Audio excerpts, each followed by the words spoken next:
Names were supposed to outlive fear. In pack law, a name written and witnessed became a shelter stronger than stone because memory failed, witnesses died, and power lied when it was threatened. Guinevere had believed that when she first trained as a healer, believed records were the one place cruelty could not reach. At dawn, she learned fire could be taught to eat truth on command. The crux was not only that they accused her of a crime she did not commit, it was that they chose the archive chamber to do it, so every shelf and seal would watch her become evidence against herself. 2 sentries dragged her by both arms across the basalt floor, her heels skipping over the etched moons in the stone. Her shoulder struck the council rail and pain shot up her neck. She tasted copper where she had bitten the inside of her cheek to keep from crying out. The chamber smelled of old parchment, pine resin, and ceremonial oil, the clean scent of law, and today all of it was drowned by smoke from the central brazier. Elder Soren stood there in white and ash robes, his narrow hands steady as winter branches. He did not look at her when he spoke. Guinevere Valewood, former novice healer, you stand accused of tainting the Luna's tonic and causing the loss of her child. Murmurs rolled around the chamber. Some shocked, some satisfied. Guinevere forced air into her lungs. I compounded no tonic for the Luna this moon. My rota was lower barracks and fracture ward. You have the ledger. Soren finally turned, and the contempt in his face was almost bored. The ledger has been corrected. Corrected. The word landed like a slap. Beside him, archivist Pell kept her gaze on the floor. Pell had taught Guinevere to handle brittle scrolls with lambskin gloves and reverence. Now she held a sealed tube with both hands as if it burned. Bastian Bloodmoon leaned against the far pillar with a mild smile, one thumb hooked in his belt, broad and polished and clean. The scar at his jaw looked paler than she remembered. He had once worn tenderness like borrowed clothing. She now saw the seams. Tell them, he said softly, as if urging a shy child. Tell the council you confess to envy. A broken bond can sour a woman's judgment. The room tightened around her. They were not only accusing her, they were naming ownership. That bond was dissolved, she said, voice rough. By council witness. By your own hand, Elder. Soren accepted the tube from Pell, broke the red wax, and withdrew a folded parchment edged with silver thread.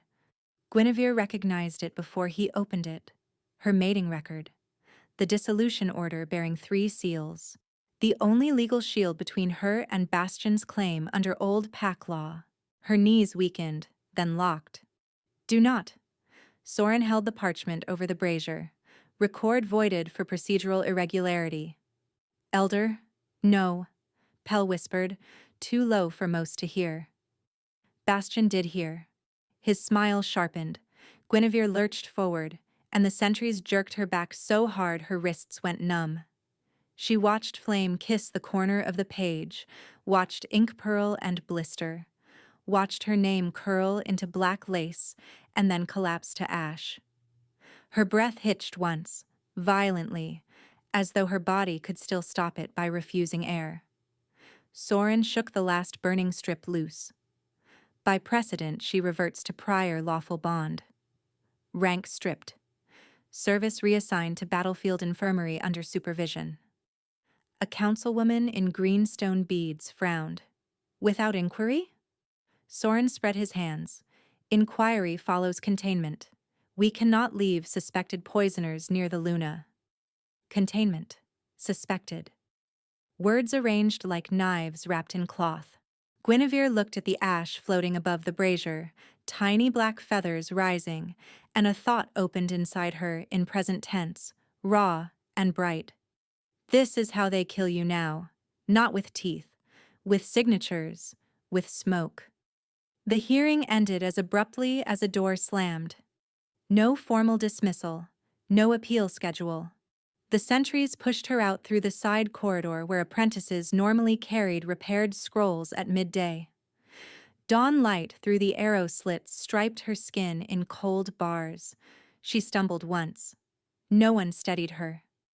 By full morning, she was in the battlefield infirmary at the edge of the training grounds, wrists bruised, healer knot cut from her braid, gray servant sash tied so tight she could feel her pulse against it. Canvas walls snapped in the wind, iron cots lined both sides, boiled linen, fever sweat, yarrow, rot from old boots. This was where they sent the disgraced and the stubborn. She worked anyway. Ground willow bark, set 2 fingers, drained an abscess, kept her head down while orderlies traded glances over her bent shoulders. Every time someone said the word tainted, even about bad broth, her spine went rigid. Near dusk, 2 ward runners hauled in a wounded common soldier from the southern drill ridge. Dark cloak, mud to the knees, blood soaking his left side. He was heavy with controlled strength, not the loose exhaustion of most men dragged from a field exercise. When they dropped him onto the cot, his hand shot out and gripped the rail instead of crying out. Guinevere moved before anyone else did. Habit overrode humiliation. "Knife," she said. No one answered. She looked up. 3 orderlies stared at her like she had asked for a crown. "Knife," she repeated, colder. One tossed it onto the tray. It clattered. She cleaned the wound, cut away cloth, and then froze. Across his lower ribs, just above the fresh gash, lay an old crescent scar, pale and fine as moonbone. She had touched that scar years ago as a novice when a young warrior from a border skirmish came in unnamed, cloaked, and silent. She had packed the wound and whispered to keep him conscious because she was 16 and terrified and determined not to lose him. The crescent had never fully faded. She knew the shape like her own hand. The soldier's gaze locked on her face. Cedar smoke, cold starlight. The scent struck so hard she swayed. Heat and frost rushed through her lungs in one breath, paradox tearing through her balance. The scar under her fingertips pulsed once, twice, in the rhythm of her own heartbeat. A low thrum built behind her sternum, a golden pressure threading inward like a second pulse claiming space under bone. Mine, mine, mine, it seemed to say, without language. She nearly dropped the needle. The man went still. His pupils widened. Amber bled into his irises for one unguarded heartbeat, predator and power surfacing. Then he forced the color down to ordinary brown so abruptly it was almost painful to watch. Not ordinary, she thought. Not safe. Not someone I can survive wanting. "Can you continue?" he asked, voice roughened by restraint. She swallowed. "Yes." Her hands shook once, then steadied as she stitched. Each pass of the needle sparked silver along the old crescent, faint but undeniable, as if scar tissue remembered a vow no archive could erase. No one else seemed to notice. They were busy with splints and fever cloths and gossip. But he noticed. His jaw tightened. When she tied the final knot, he caught her wrist lightly, asking with pressure rather than force. "Your name." She hesitated. Giving her name had become surrender in a single day. He released her immediately. "Forgive me. You owe me nothing." The discipline in that retreat undid something in her that she had kept braced for years. "Guinevere," she said. A sound escaped him, almost a breath, almost grief. "Thank you, Guinevere." He did not offer his own name. Night settled hard and fast. Rain began as a hiss on canvas. Guinevere catalogued tinctures by lantern light to keep from unraveling. Every few minutes, her fingers drifted to the bruise on her wrist where the sentry had gripped her in the archive chamber. She could still see her parchment collapsing into fire when she closed her eyes. The flap at the far end of the infirmary opened without warning.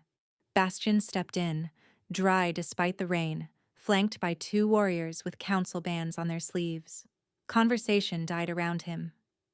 "There you are," he said, smiling as if he had come to escort a wife home from market. "I have your statement." He held up a folded page stamped with her healer seal. Her stomach dropped. That seal was stolen. One warrior snorted. Convenient. Bastion came close enough that she caught the spice on his skin, the scent he wore to ceremonies. Moon assembly in 3 nights. You will kneel, confess, and accept reclamation under restored bond. We can spare you the harsher penance if you are obedient. Her voice came out thin with rage.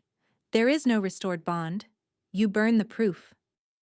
Law remembers what power repeats, he said, too softly for others. And if you test me, I will invoke restitution rights over any child you ever carry, mine by statute, raised away from your hands. The world narrowed to a white ring around his mouth, moving. Not now. Not ever. No. Something in her went very calm. She looked past him at the nearest lantern, at the shadow of rainwater traveling down canvas seams, at the back flap that opened toward the old supply trench. Bastion touched her chin with 2 fingers. She flinched. He smiled wider, pleased. 3 nights, he said, and turned away. Do not run. It would look like guilt. When he left, sound returned in a rush. A pot clanged. Someone coughed. The wounded soldier on cot 7 watched her from half-lidded eyes, unreadable and intent. Guinevere waited until the next thunder roll swallowed movement. Then she slipped her healer kit under her cloak, took the forged confession from the tray where Bastion had flaunted it, and eased through the back flap into rain that smelled of iron and wet cedar. Mud swallowed her ankles.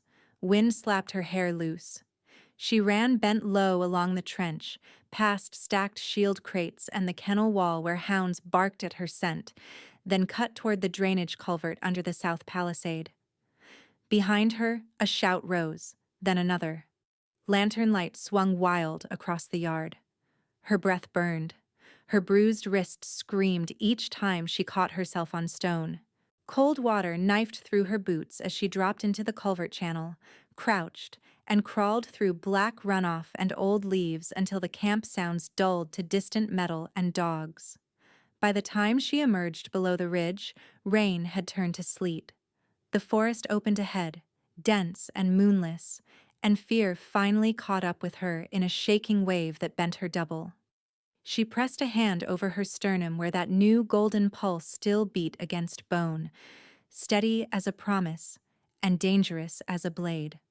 Behind her lay law rewritten by men who could burn records and call it order. Ahead lay dark ground, patrol routes, and a stranger with a crescent scar that had answered her touch. She started running again.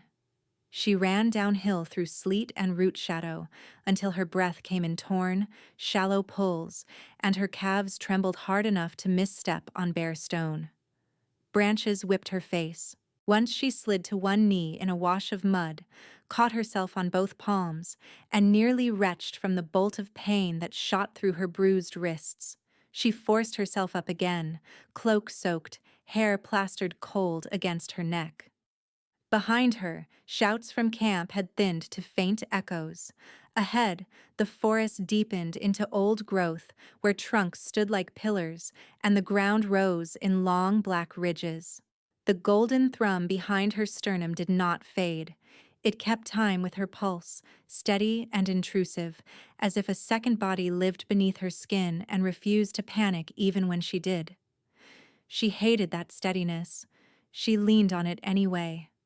At the next rise, she dropped flat behind a fallen cedar, listening. No hounds, no voices, only sleet ticking against leaves, and, farther off, the low rush of water. She crawled forward and found the stream by sound first, then by the ghost sheen of current in moonless dark. It was narrow but fast, swollen by rain. She stepped in, hissed at the cold, and crossed with one hand on a half-submerged boulder, teeth clenched as water shoved against her shins. On the far bank, her fingers closed around carved wood instead of brush, a boundary post. She scraped mud away and found an old crest burned into cedar. A 7-pointed star ringed with crescent marks. Starfall. Crown territory.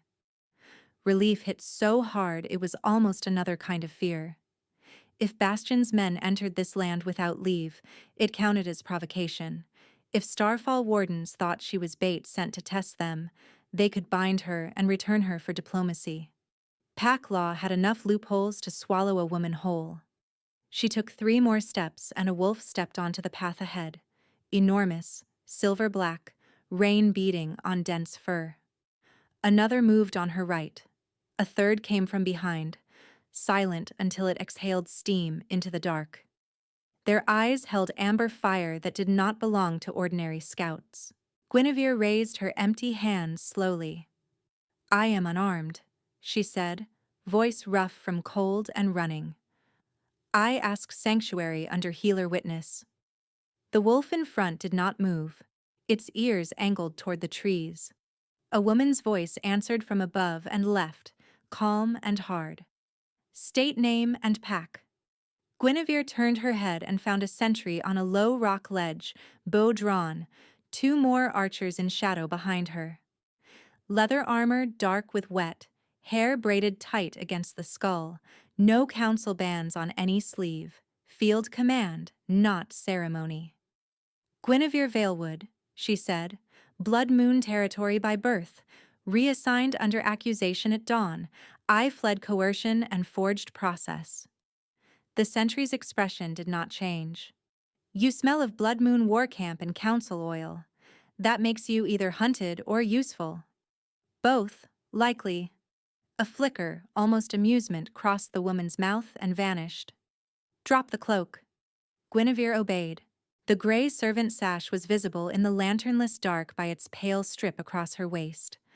Mud, sleet, blood on one cuff. No weapon. "Turn out your kit."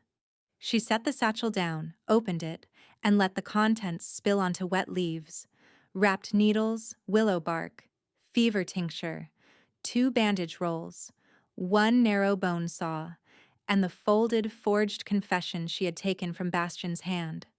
The lead sentry dropped from the rock in one fluid motion, landed in a crouch, and lifted the page without lowering her bow. Wax seal. Guinevere's mark impressed into it. "You signed this?" the woman asked. "No, he stole my seal ring after dissolution hearing 2 winters ago and never returned it." "You have proof of dissolution?" Guinevere laughed once, a scraped, bitter sound. "Elder Soren fed the record to ceremonial fire this morning." That pulled silence from all of them. Even the wolves stilled. The sentry folded the confession and tucked it into her bracer. "I am Captain Morel. I can hold you as a suspect or escort you as a petitioner. Choice depends on whether you lie in the next 10 breaths. I am done lying for men who hurt people and call it governance." Morel studied her face for a long moment. Then she signaled with 2 fingers. The wolves shifted back, still watching, and one moved close enough to brush Guinevere's leg with wet fur, scenting her thigh, her hands, the bruise on her wrist. "Petitioner, then," Morel said. "You walk in the center, try to bolt, and they take you down." Guinevere nodded. "Understood." They moved north through trees so old their roots made walls. Starfall patrol routes were marked not by torches but by low stones etched with luminous runes that caught moonlight even through cloud. By the 2nd hour of that march, sleet had softened to cold rain, and the trembling in Guinevere's legs had become a distant, blunt ache she could navigate by habit. The outpost rose from the forest like black teeth, a ring of basalt towers linked by timber walkways, shielded lamps hooded against the wind. No banners flew. Discipline did not need decoration here. Gate sentries opened on Morel's signal and closed immediately after, bars dropping with a decisive iron thud that made Guinevere's chest tighten in equal parts dread and relief. Inside, everything smelled of smoke, oiled leather, wet fur, and clean iron. No one shouted. Runners moved fast and quiet.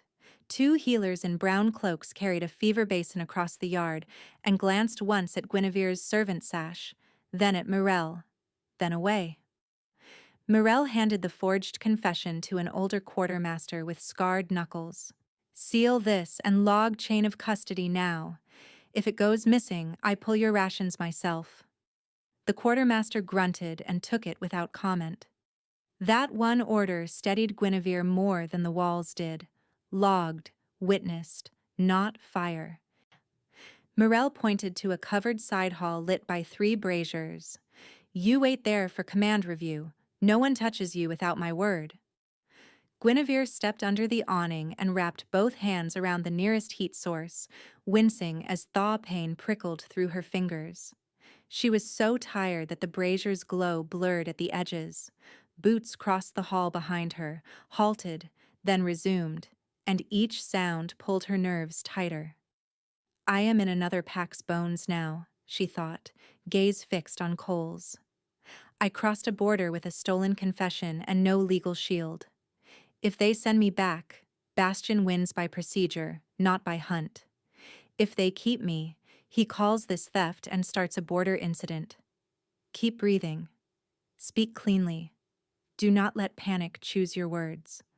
Do not hand them a reason to doubt you. The truth is still the truth, even after smoke. Say what you saw, what you touched, what burned. Nothing more. Nothing less. A fresh stir moved through the corridor, subtle but immediate, like current tugging through deep water. Wolves at the entry lifted their heads in unison. Morel straightened, fist to chest. Guinevere turned.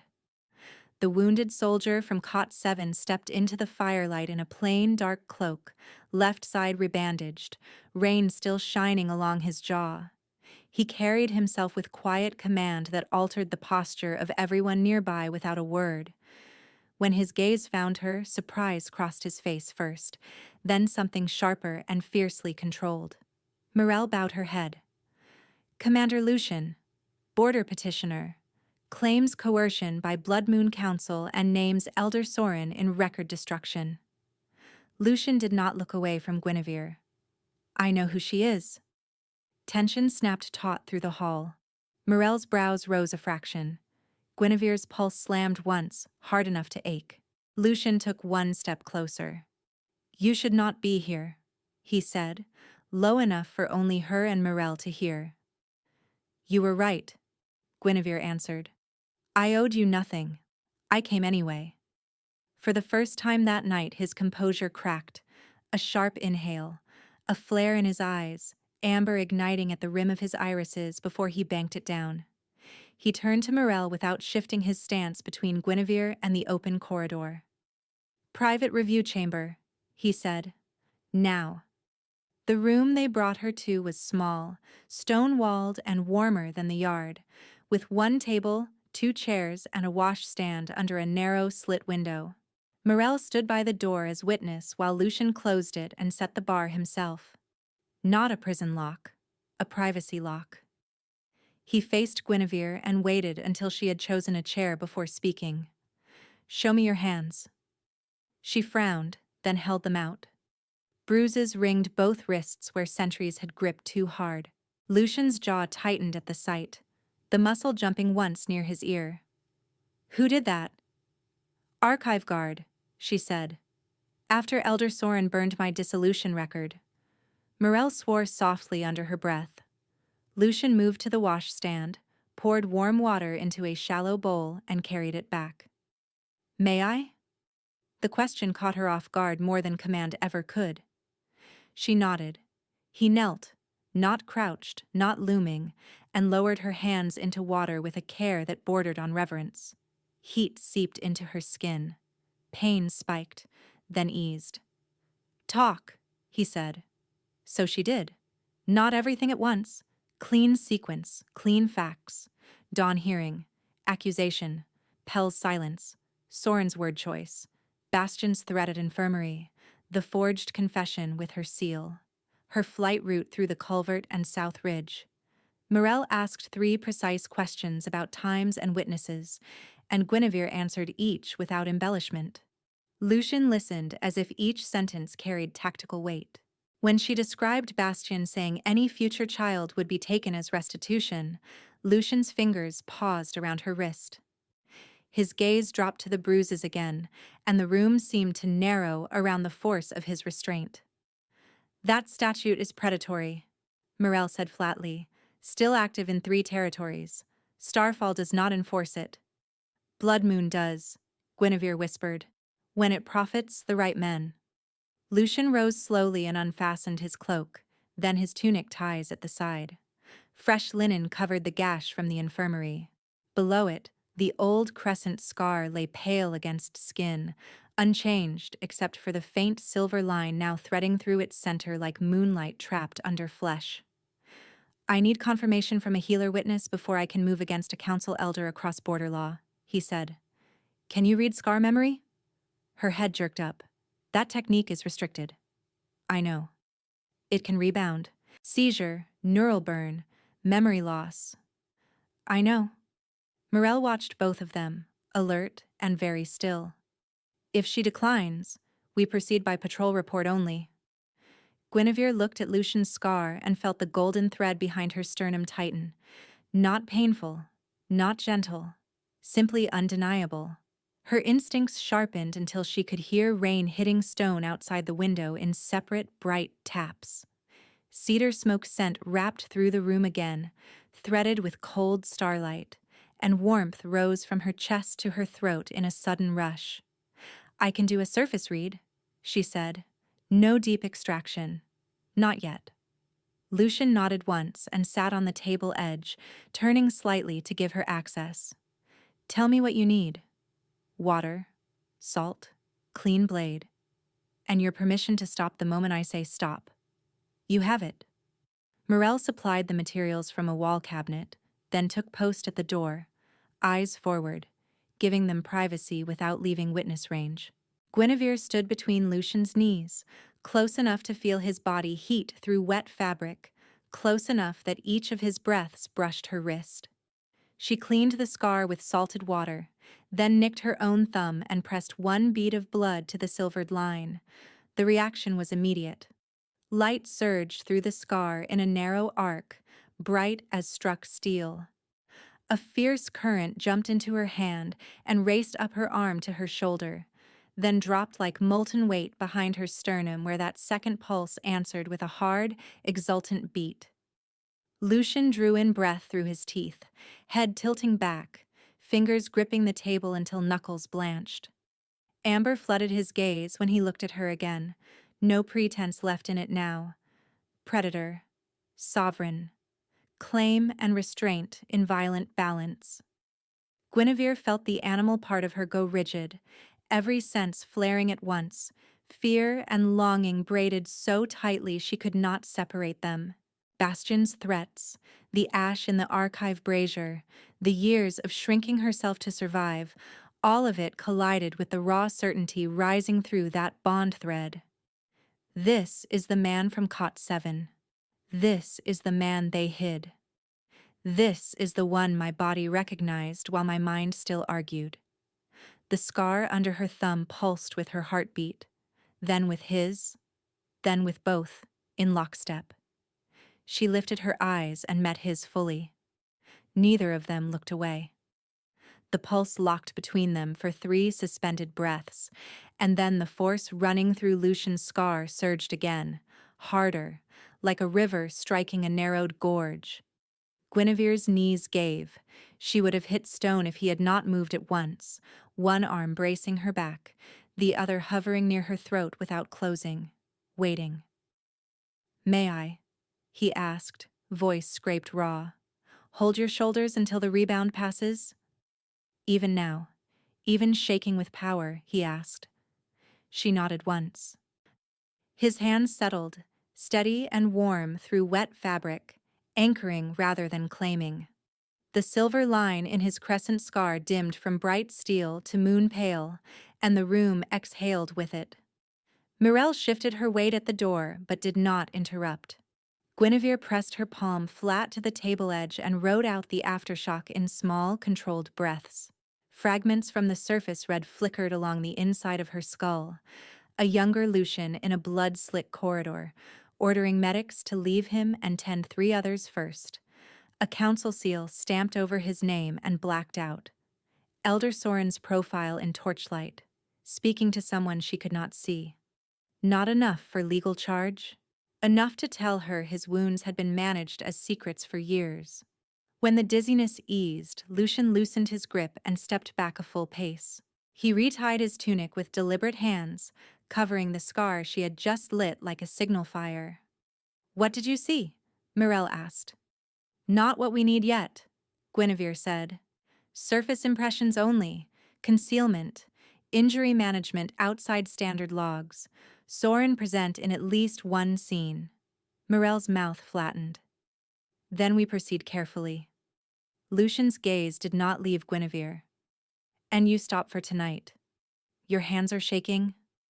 Only when he said it did, she noticed the tremor. It ran from wrist to fingertip, deep and involuntary. She curled her fingers into fists and failed to hide it. "I can still work." "You can," he said. "You will not." The authority in him landed like iron. She stiffened on instinct. He saw it and corrected at once, tone quieter. "I am not ordering your silence. I am preventing neural collapse in a healer who just bled into restricted magic while hypothermic and sleep-starved." That should have sounded clinical. It did not. It sounded protective in a way she still distrusted. Mirel unbarred the door. "Lower Barracks sent word an hour ago. Fever cluster among pups from the North families. Our healers are stretched. If she can assess without deep work, we need her." Guinevere looked up sharply. "How many?" "6 confirmed, 2 critical." Lucian was already reaching for his cloak. "Then we move." The lower barracks had been converted from supply rooms into a fever ward, canvas partitions strung between beams for privacy, braziers burning low to keep the air warm without choking it. The pups were small, all knees and elbows and 2 bright eyes, blankets kicked loose in restless sweats. No one was in immediate mortal danger, but 2 were close enough to panic that every minute mattered. Guinevere dropped into work by reflex, triaging by breath rate and skin heat, sending runners for willow decoction, marsh mint, clean water, and dry straw. She spoke to each child at eye level, never from above. "You are safe here. Slow breaths with me. Good. Again." The words came easier than trust. Skill was still the one language no elder had managed to burn out of her. Lucian did not leave. He held lamps when she needed both hands. He rinsed cloths and wrung them out without being told. When a frightened pup clutched his sleeve and refused treatment unless the large, quiet commander stayed near, he sat on an overturned crate and let the boy braid and unbraid his fingers while Guinevere checked lungs. Power choosing stillness, again and again. By deep night, the fevers had broken in 3 beds and stabilized in the other 3. Guinevere reached for a needle to close a split palm on a 12-year-old who had fallen during delirium. Her fingers spasmed. The needle slipped, struck stone, and vanished under a cot. She went very still. One dropped needle could be nothing. In a crowded ward, it could be contamination, injury, accusation if someone decided to weaponize a mistake. Shame rose hot and immediate, old as the archive fire. Lucian knelt before she could apologize. He checked under the cot, then under the brazier stand, then along the seam of canvas where tools rolled. He found the first needle, then the second she had not realized she dropped, then a third from an earlier shift. He laid each one on a folded square of clean cloth he pulled from his own pocket, arranging them in a precise line as if they were sacred instruments, not evidence of her trembling. "Sterilize all 3, he said quietly to the nearest orderly. "New set for healer Guinevere. No mockery, no pity, no eyes turning toward scandal." She swallowed. "Thank you." He rose, waited until she met his gaze, and held out his hand. "May I touch your wrist?" The question undid her more than any declaration could have. She gave him her hand. He guided her toward the closest brazier, cupped her stiff fingers between his palms, and turned them slowly over the heat so the joints loosened without burning. His thumbs stayed on the bones, never sliding, never possessive. Simple human care, rendered with military attention. "You learned this where?" she asked, voice barely above the fire hiss. "Winter campaigns," he said. "Archers lose fingers before they lose fights. We kept both when we could." His expression changed by a fraction, shadow moving across a hard landscape. "I also learned what happens when people in command decide pain excuses cruelty. I do not make that trade." She looked at him then, truly looked. Not the scar, not the amber edge in his eyes, the discipline underneath both, the held line. When she returned to the cots, her hands were steadier. It was near dawn when the final fever chart was tied off, and the ward quieted to soft breathing. Guinevere meant to sit for 1 minute and inventory tinctures. She sat in a wooden chair behind the curtain partition and woke to pale afternoon light angling across stone, a folded blanket over her knees, and the distinct scent of bone broth. For one wild instant she thought she had been moved, handled while unconscious, carried like property. Panic sparked. Then she registered details. Her boots were still on. Her satchel sat unopened at her feet, buckles exactly as she had fastened them. The curtain had been tied from outside for privacy, not confinement. A shadow shifted just beyond the fabric.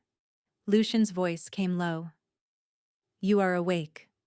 She pushed the curtain aside. He stood in the corridor, back against the opposite wall, arms crossed, eyes tired in a way rank did not erase.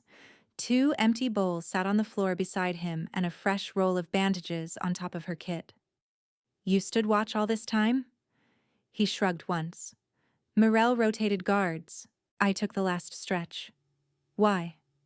"Because people who wanted access to you asked twice."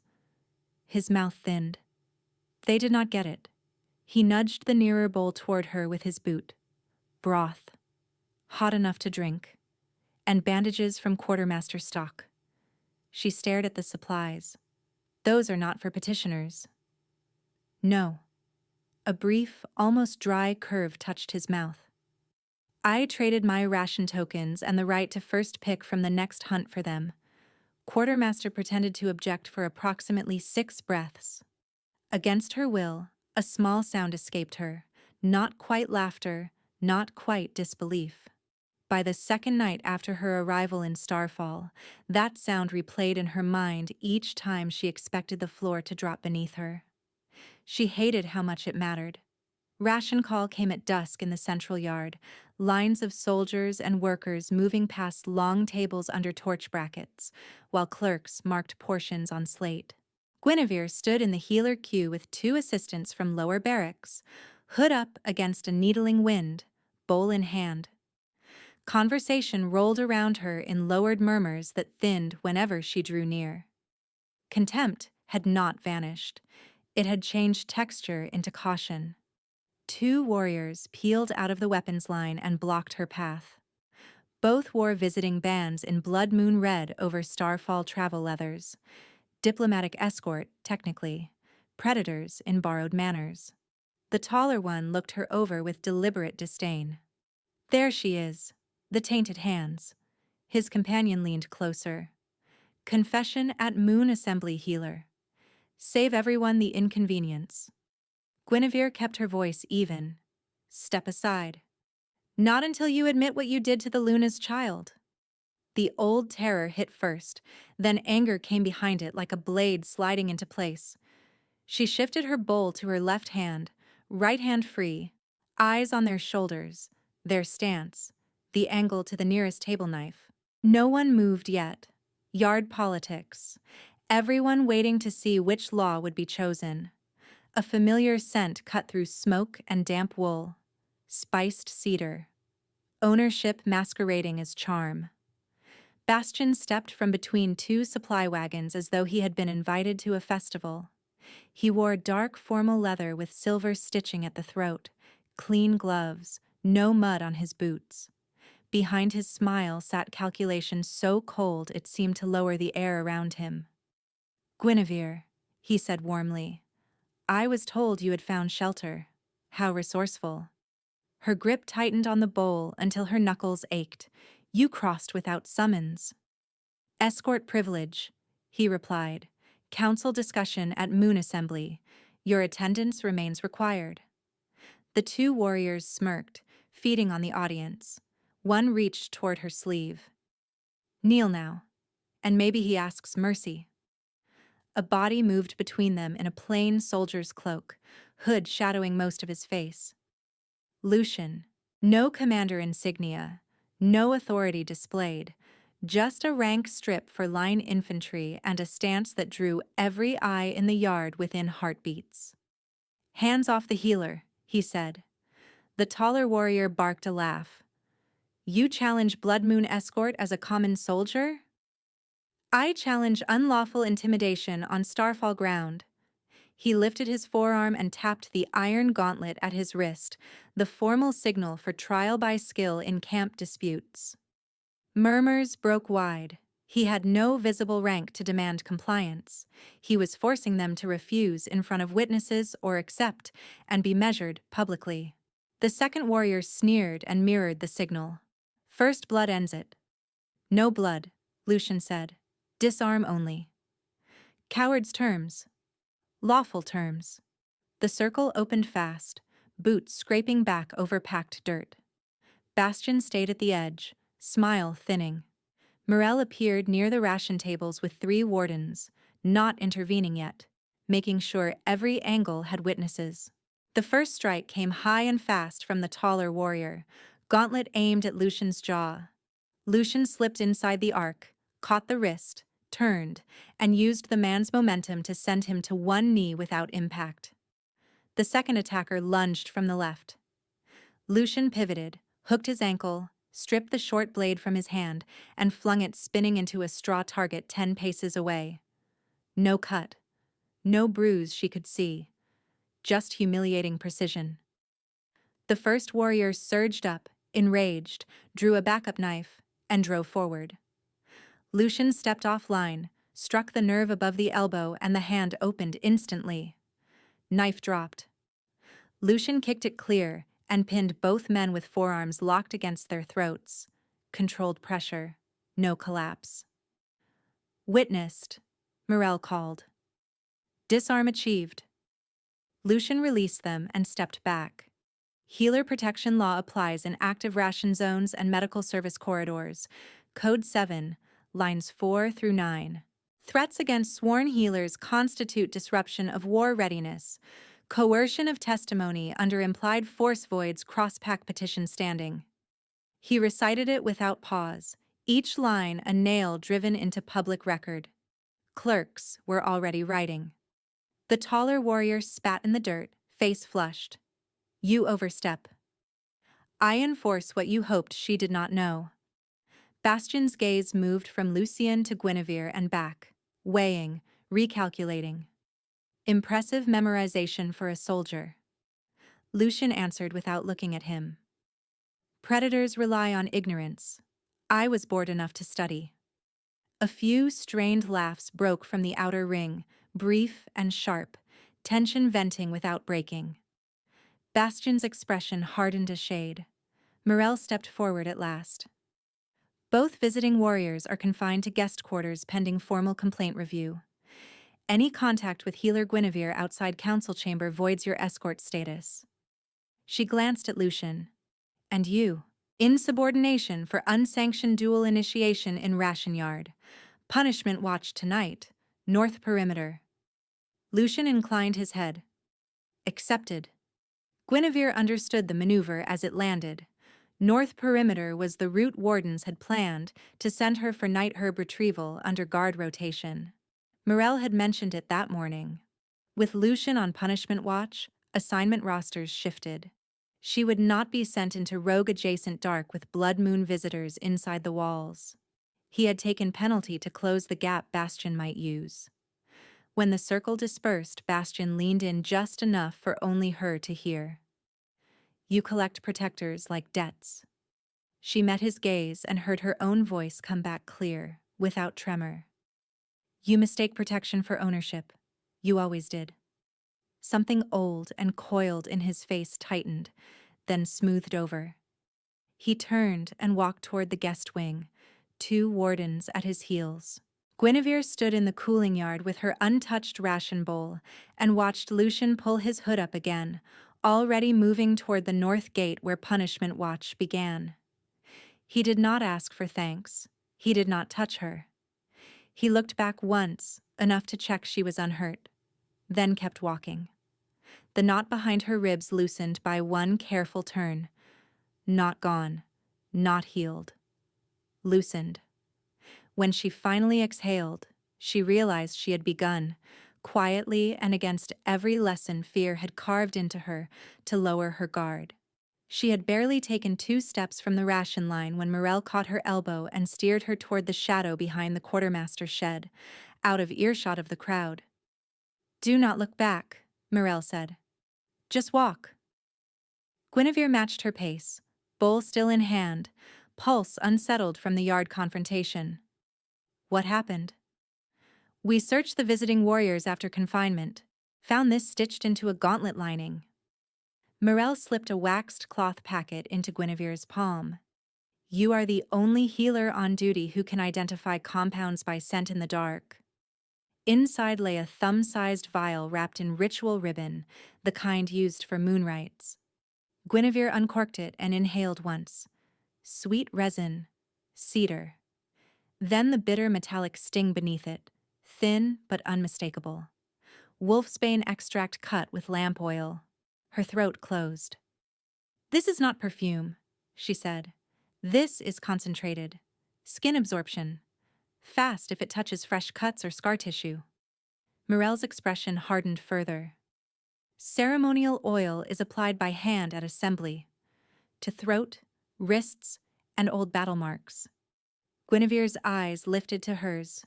Who receives that anointing first? By tradition, the Alpha King or his appointed proxy. Morel paused.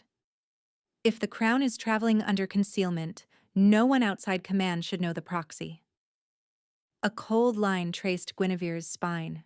In her mind, she saw Lucian in cot 7, jaw clenched while she stitched, the old crescent scar answering her touch with silver heat. Morel continued, voice clipped and tactical. There is more. Our clerk intercepted a draft order delivered with Blood Moon seal. It requests immediate reclamation review before assembly opens, naming you as bonded property returned to claimant. Signed by Elder Soren and countersigned by Bastion Bloodmoon. He wants me leashed in public before witnesses, Guinevere said, the logic arranging itself with sick precision. If I am forced to kneel first, anything I say later looks like vengeance from a reclaimed mate. And if the anointing kills the crown in the same ceremony, Morel said, succession fractures, border treaties break. Blood Moon can call for emergency council and seize military routes while everyone argues procedure. The danger was no longer personal cruelty wrapped in law. It was a full political strike designed to wear legal robes and carry a funeral knife. Morel nodded toward a side corridor. We need sworn testimony before dawn. One of the 2 warriors is cracking. He asked for a healer after Lucian disarmed him. You will witness only. No deep magic. In the holding room, torchlight painted iron bars in copper bands across stone. The taller Blood Moon escort sat on a bench with his right arm splinted and pride leaking out in angry breaths. His name, given through clenched teeth, was Torenvas. He glared at Morel, then at Guinevere's gray sash, then away. I want terms, he said. Morel folded her arms. You get water and a clean cast, nothing else until you speak. He gave a humorless laugh. You think I poison kings for free? Guinevere stepped closer, keeping distance from the bars. Then why? Torin stared at her, weighing contempt against fear. Because men like me do not survive refusing Blood Moon heirs, because Bastion pays in rank, and Soren signs whatever keeps him near power. He leaned forward, voice dropping. He does not just want you in chains, healer. He wants you carrying his mark on the dais while the crown falls. Symbol and chaos in one blow. Morel's jaw set. How is the oil delivered? Ritual amphora from South Chapel Vault, Torrin said. Switch happens during torch inspection. Bastion has a clerk inside your right staff. Red thread cuff, missing little finger. Guinevere felt nausea climb and forced it down. Distinctive detail. Red thread cuff, missing finger. Hold it. Torrin gave her a brittle, almost pitying look. You still do not understand him. He hates being denied more than he loves winning. You left and survived. He calls that an insult he can never forgive. Morel signaled to the scribe in the corner. Record complete. Signed by witness and accused. Guinevere signed with a shaking hand. Morel signed beneath her. Chain of custody. Witness statement. Sealed with starfall crest. As they exited, Morel spoke without slowing. I am moving this to command now. Stay in healer corridor until summoned. Lucien is on north perimeter, Guinevere said. If this hits ceremony logistics tonight, he must know. Morel gave her a sharp, sidelong glance. You say his name like trust. Guinevere looked down at her ink-stained fingers. I say his name like he asked before touching a bruise. For a heartbeat, Morel's sternness eased. Then tell him. Quickly. An hour after ration call, the wind shifted colder and drove smoke low across the inner yard. Guinevere crossed to the north wall with a satchel of salve and fresh wraps, cloak pulled tight, thoughts racing too fast for breath to settle. I cannot afford this pull, and I cannot deny it. I cannot hand him my fear and call it strategy. If Bastion binds me before witnesses, my words rot on arrival. If we accuse too early with one statement and a vial, they call it fabricated by a fugitive healer and a nameless soldier.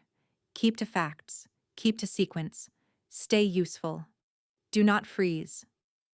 Lucien stood beneath the parapet torch, hood down now, rain silvering his dark hair. He turned before she spoke, as though he had tracked her footfall through stone. You should be asleep, he said. You should stop saying that when the walls are on fire, she answered, then held out the vial. Wolfsbane concentrate wrapped as ritual oil additive, confession from one of Bastion's escorts, reclamation petition drafted for pre-assembly hearing. They are trying to bind me first and kill the crown second. He uncorked the vial, smelled once, and his face went still in a way that felt more dangerous than anger. This dose could stop a heart in less than a minute through open skin. Yes. He recapped it and set it carefully on the stone ledge. Tell me everything in order. She did. He listened without interruption until she repeated Torrin's description of the inside clerk. Red thread cuff, missing little finger. Then he closed his eyes briefly as if fitting one final piece into a map he had hoped was incomplete. I know the man, Lucien said.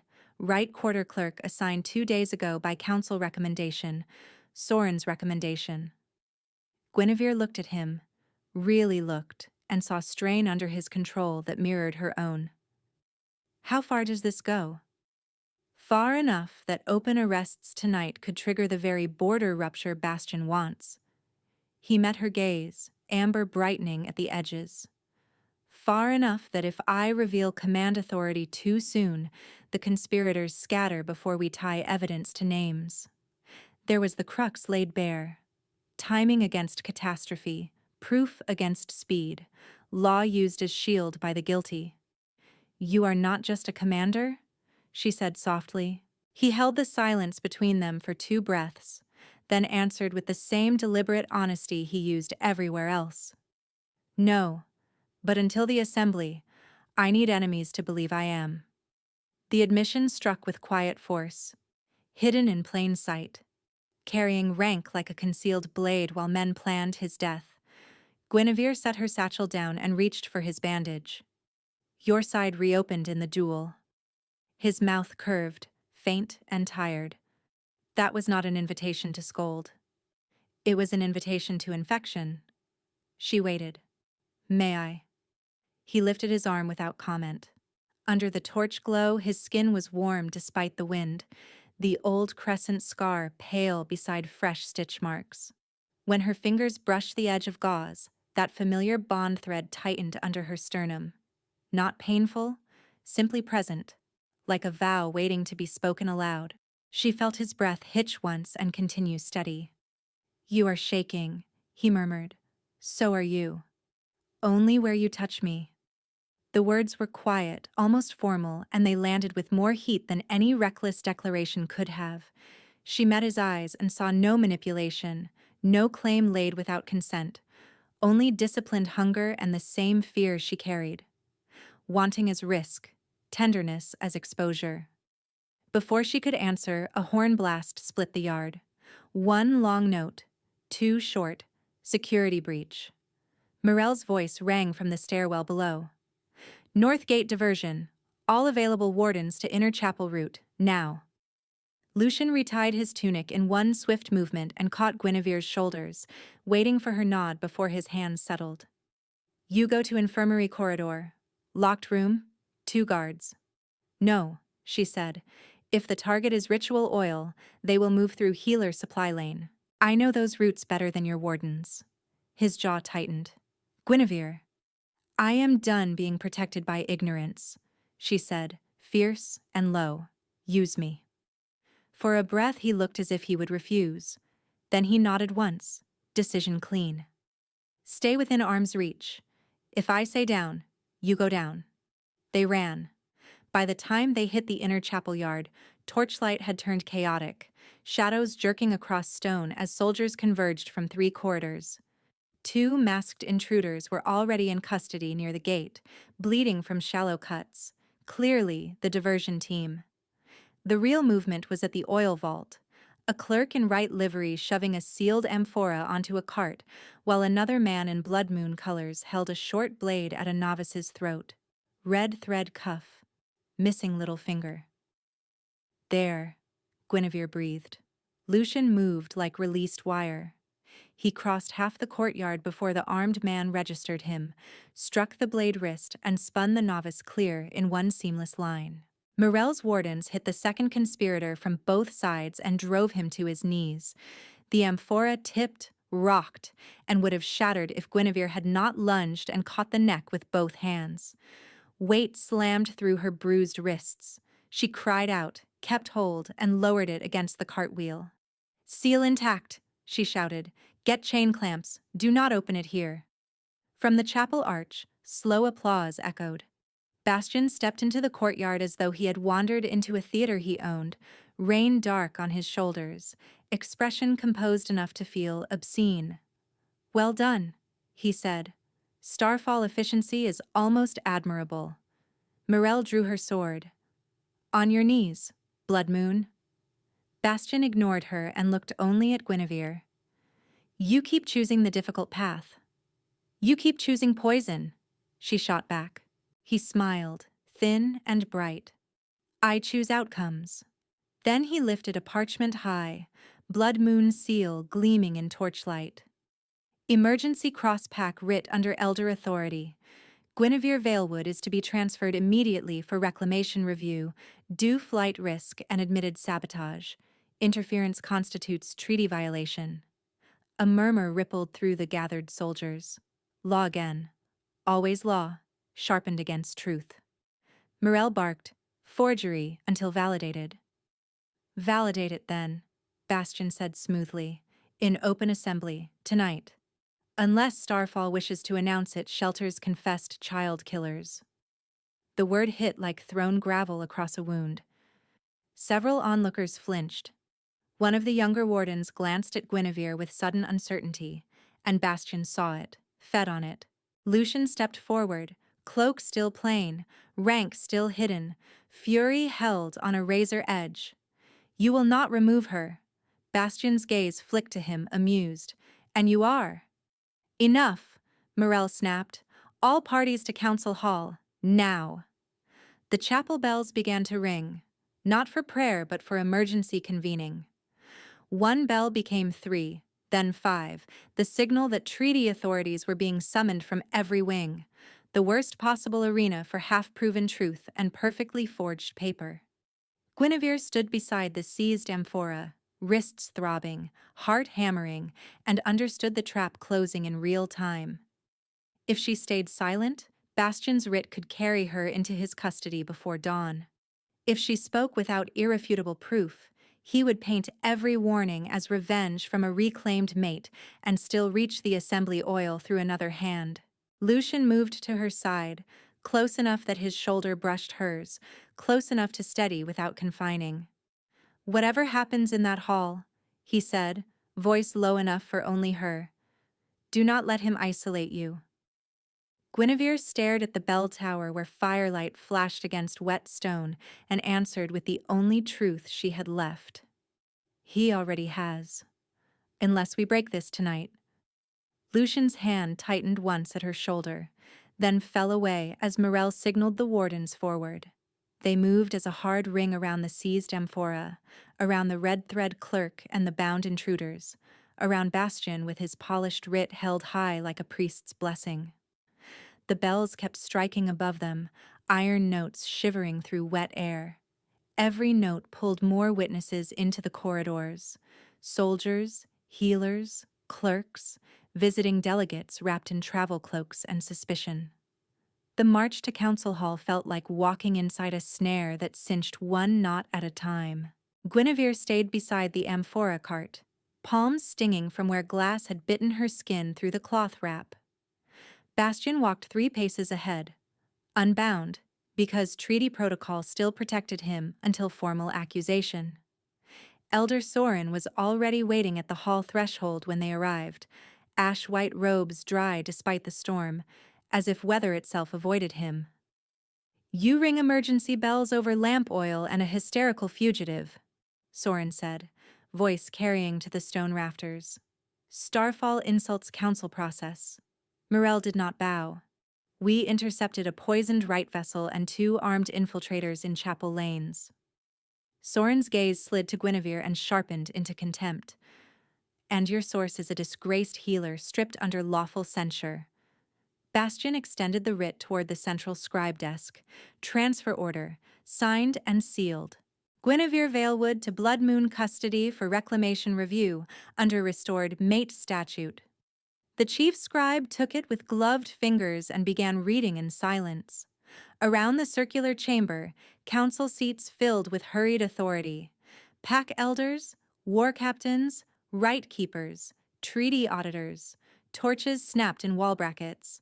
The archive brazier stood at the center, ceremonial fire banked low, waiting. Guinevere felt the old panic rise at the sight of that flame. Ash, her name burning, wrists pinned. No appeal. "I stand up now or I disappear in front of all of them. I let this proceed, and I become property in a room that calls itself law. I speak too soon, and he says vengeance. I wait too long, and someone dies with oil on their throat. Breathe, sequence, witnesses, act." By the time the 7th bell faded, the hall had locked its doors and posted armed guards at every exit. The chief scribe looked up. "Writ appears formally valid under seal." A murmur rippled outward like dropped stones in water. Sorin spread his hands in practiced sorrow. "Then the matter is simple. Return the woman, review her confession, and proceed with moon rites undisturbed." "Not simple," Morel snapped. She held up the thumb vial. "Wolfsbane concentrate recovered from Blood Moon escort gear." Sorin's expression did not shift. "Unverified substance? Could be anything from root tonic to lamp thinner." Guinevere stepped forward. "Test it against silver salt now, in open view." Sorin turned on her. "You do not speak uncalled." She did not retreat. "You burned my record without inquiry. I will not surrender my voice by your convenience." Bastian smiled without warmth. "Careful, Guinevere. Defiance worsens sentence." The chief rights keeper, an older woman with braided iron hair, stood from her seat. "Open testing is permissible during emergency review." She signaled an attendant, "Bring silver salt and ritual glass." Within minutes, the test bowl stood on the central table. Morel uncorked the vial and tipped one clear drop into the glass. Guinevere added a pinch of silver salt. The liquid blackened instantly, then smoked violet. The chamber recoiled in one collective breath. "Wolfsbane," the rites keeper said flatly. "High concentration." Bastian clucked his tongue. "Planted." Morel slammed Torin's signed confession onto the table. "Witness statement from your own escort names delivery chain, switchpoint, and inside clerk." Soren laughed once, brittle and dismissive. "Signed under duress. Worthless." Guinevere saw the pivot before he made it fully. Discredit witness, rush procedure, isolate her. Soren was already turning toward the council dais. "I move immediate transfer under emergency writ before further contamination by fabricated testimony." Two guards stepped toward Guinevere on reflex, law-trained bodies answering elder command. Lucian moved at the same instant, still in plain soldier's cloak, intercepting them with one arm out, palm open, posture non-lethal but immovable. "Do not touch her," he said. Soren's eyes narrowed. "You overstep again, soldier." Bastian's smile sharpened. "Let him. It helps my case." The crux split open in Guinevere with blinding clarity. If she let this remain argument, they would bury evidence under protocol and remove her before moonrise. She had one method left that no parchment could counterfeit, and no elder could cross out once seen. She reached to her belt, drew her small healer blade, and cut her own palm in one clean line. Lucian turned, alarm flaring. "Guinevere, wait."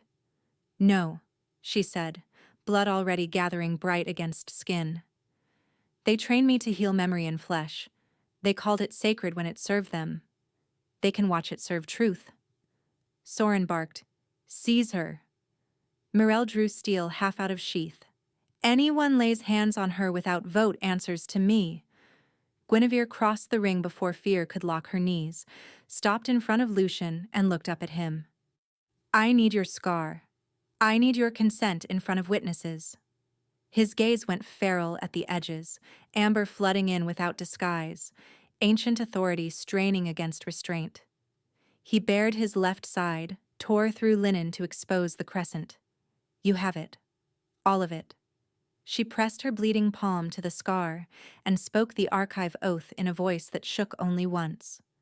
"By blood witnessed, by wound remembered, by fire that records and fire that judges, let concealed harm stand visible." Power hit like a struck bell. Silver light tore outward from the crescent in a rising arc, leaping from skin to air, then widening into a living projection above the central brazier. The chamber gasped as memory formed in full detail. Bastian in chapel shadows, tipping powder from a narrow packet into ceremonial oil. The red thread clerk switching amphora seals. Elder Soren at the archive fire, accepting a heavy pouch from Bastian before feeding Guinevere's dissolution parchment to flame, while archivist Pell wept in silence behind a shelf column. No argument, no rhetoric. Motion, faces, hands, sequence. Truth caught in scar and blood and forced into daylight. The projection shifted once more. Bastian gripping Guinevere's jaw in the infirmary, mouth close to her ear, words silent in the image but unmistakable in intent. Threat, ownership, coercion. When the light collapsed, the hall erupted. Counselors shouting over each other, wardens pushing observers back, scribes writing at frantic speed. Soren stumbled a step as if struck, then pointed at Guinevere with a shaking hand. Forbidden magic, illegal manipulation. She fabricated this. Guinevere wiped blood from her palm onto her sash and lifted her voice above the chaos. "Seal the gates. No one leaves this hall without witness review. I name Bastian Bloodmoon under healer witness law for poisoning, coercion, and archive tampering. I name Elder Soren as co-conspirator." The rites keeper slammed her staff against stone 3 times. Gates sealed. Named charges entered. Bastian's composure cracked for the first time. You think spectacle makes you credible? I think evidence does, Guinevere said. He moved then, fast and ugly, shrugging off diplomacy like a shed skin. One hand snapped to his boot, drew a narrow blade lacquered dark. Wolfsbane sheen glistened along its edge. His body half-shifted mid-lunge, jaw lengthening, claws driving through glove leather, not full wolf and not human, a brutal in-between built for close killing. He was not coming for her. He drove straight at Lucian's heart. Lucian turned into the strike, cloak dropping from his shoulders, command aura exploding through the room like pressure before thunder. Wolves in the chamber bowed instinctively, knees hitting stone, heads dipping without conscious choice. Sorin blanched. Bastian faltered for a fraction at the force of that unveiled dominance. It was enough for Guinevere. She threw her bleeding hand toward the blade arm and pulled on the same current she had opened through the crescent scar. Silver chain magic snapped into being from the air itself. Links of light coiling around Bastian's wrist, elbow, and throat in one violent spiral. His blade stopped a handspan from Lucian's chest, trembling against the restraint. Bastian roared and fought the chains, muscles bulging, claws scraping sparks from stone. You do not bind me. Guinevere planted her boots, both hands now clenched around invisible weight, and tightened. The chains hauled him down to one knee, then both. The wolfsbane blade clattered away and spun across the floor until Morel pinned it with her sword. Lucian did not strike. He stood over Bastian with alpha power filling the chamber, eyes blazing amber, and waited. Guinevere stepped into the dueling ring painted around the brazier, blood still dripping from her palm, breath ragged but steady. Sentence requires witness and standing, she said to the council, voice carrying clear. I hold both. Wronged mate under coerced claim. Sworn healer under violated law. Bastian spat at her feet. You were always mine to ruin. She met his stare without flinching. You never recognized what you held. He surged once more, trying to rise through the chains. Guinevere jerked her wrists outward. Silver links bit tighter and forced his shoulders down until his forehead nearly touched stone. No gore, no spectacle, only total control. The Rights Keeper raised her staff. Council vote on immediate stripping of rank and exile Brand under Moon Witness. Votes rang out, one by one, faster than protocol allowed, and still unanimous by the end. Even those who had doubted now spoke with urgency sharpened by what they had seen in living memory. Approved. Lucian stepped forward at last, claws extending from his right hand in a controlled gleam. He caught Bastian's jaw, turned his head, and with one precise stroke severed the old clay mark at the side of Bastian's neck. The mark flared black, then dissolved into ash that scattered across the ring. Sorin shouted from the dais, voice cracking. This is illegitimate. I demand superior review. Morel's wardens were already on him. They bound his wrists and pulled him from his seat, while the chief scribe read charges into record, each one echoed by 2 witnesses for legal lock. At the center, the Rights Keeper tipped clean binding oil into the brazier and spoke the exile formula. Flame rose high, silver at the base and white at the crown, then bent toward Bastian as if drawn by a hidden wind. It touched the insignia on his chest and consumed rank threads, medals, and council sigils in seconds, leaving plain scorched cloth and a branded exile glyph over his sternum that glowed once, then cooled. Bastian Bloodmoon, the Rights Keeper said, rank stripped, claims voided, border rights revoked. You are marched beyond blood boundary before moonset. 4 wardens hauled him upright. He twisted against them, eyes wild now, all polish gone. This is not finished, he snarled at Guinevere. You will drown under what follows. She lifted her chin. Then I will drown standing. They dragged him through the opened inner gate corridor, chains ringing against stone, and did not look back. In the ringing silence that followed, Guinevere swayed once. Lucian caught her forearm, careful of the cut in her palm, and waited until she nodded before he steadied more firmly. Around them, scribes sealed evidence packets, the poisoned vial, the amphora, Torin's confession, copied witness lists, and the memory healing declaration entered under emergency precedent so no one could later pretend it had never happened. The fire at the center of the hall burned clean and high, and for the first time since dawn in the archive chamber, it was not eating her name. It was guarding it. The chamber stayed loud for another minute, then sound thinned into the practical cadence of aftermath. Scribes reciting inventories, wardens calling names, seals pressed into wax while witnesses repeated each line back for legal lock. Guinevere stood at the ring's edge with Lucian's hand around her forearm and watched Morel oversee the evidence table herself. The poisoned thumb vial went into a silver-lined case. The seized amphora was tagged, weighed, and marked for opening under Healer and Wright's witness at first light. Torin's confession was recopied 3 times and signed on each page. Bastion's emergency writ and the forged confession bearing Guinevere's stolen seal were stamped fraudulent pending dawn vote, then wrapped in red cord for tribunal review.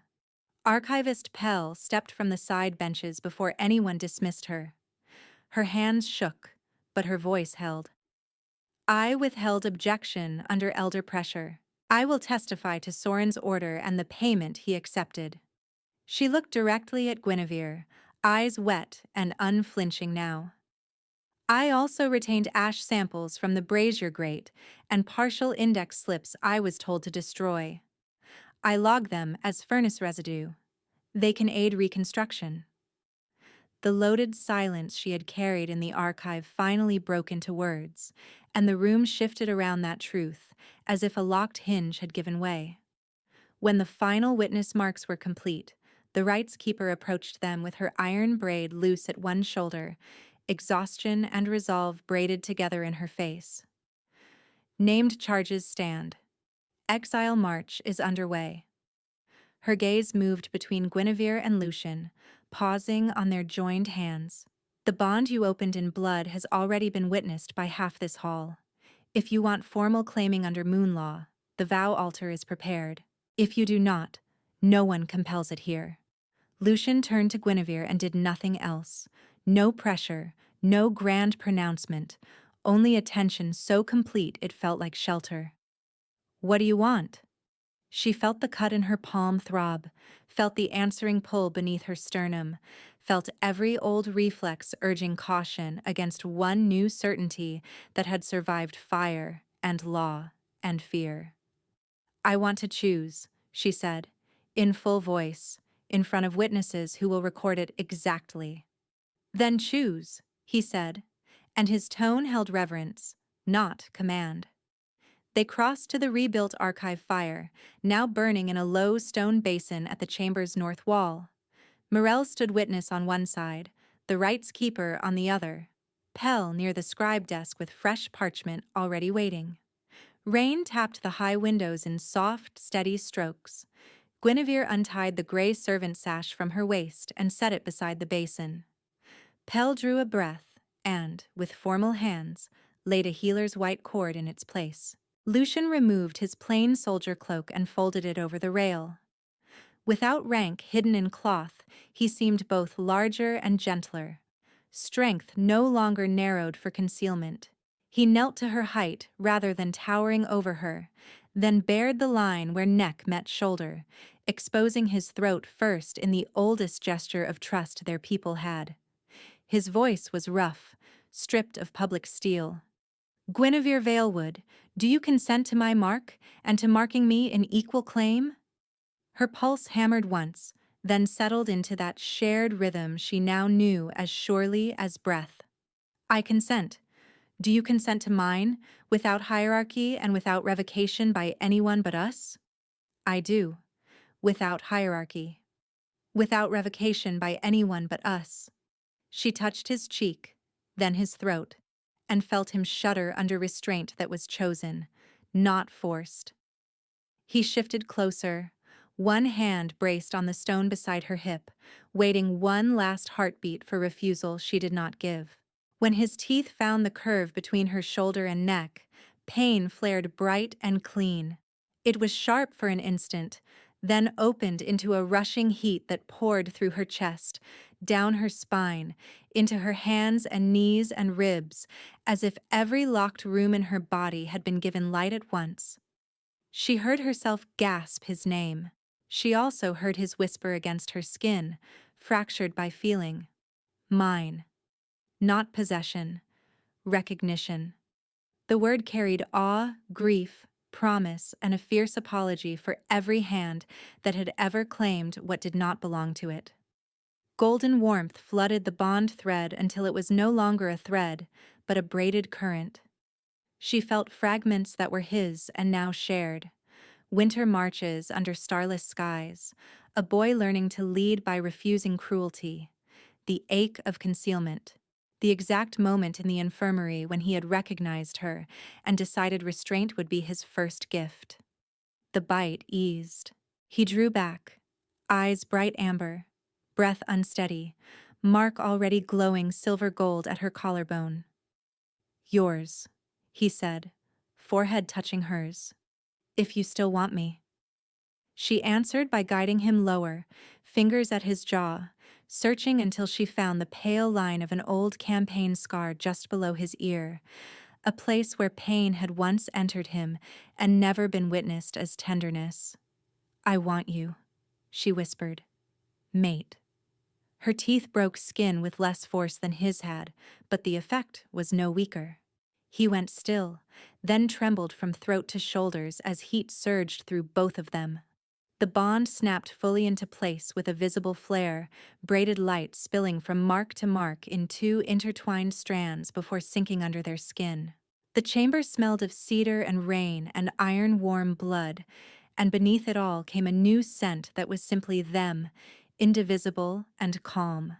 He made a low, stunned sound and wrapped both arms around her, careful of her wounded hand, pulling her against him until she could feel his heartbeat matching hers in unwavering time. She kissed the edge of his mark, then rested there, breath by breath, while the rush gentled into a deep, settled hum that promised presence rather than storm. Around them, no one spoke for several long moments. Then the rights keeper struck her staff once. Witnessed.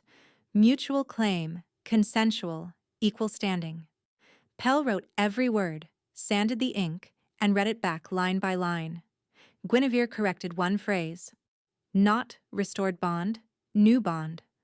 Pell nodded and amended it in clear script. By sunrise, the hall reconvened for judgment and repair. The amphora was opened under 6 witnesses. The oil tested black with silver salt and was destroyed in cleansing flame. The red thread clerk with the missing finger confirmed Soren's payment ledger and Bastion's switch order. Torin's testimony held under cross-question. His sentence became border exile with labor service instead of execution because he had cooperated before verdict. Elder Soren was stripped of office and remanded to tribunal custody for coercion, evidence destruction, and abuse of medical authority. When asked for final statement, he looked at Guinevere and said nothing at all.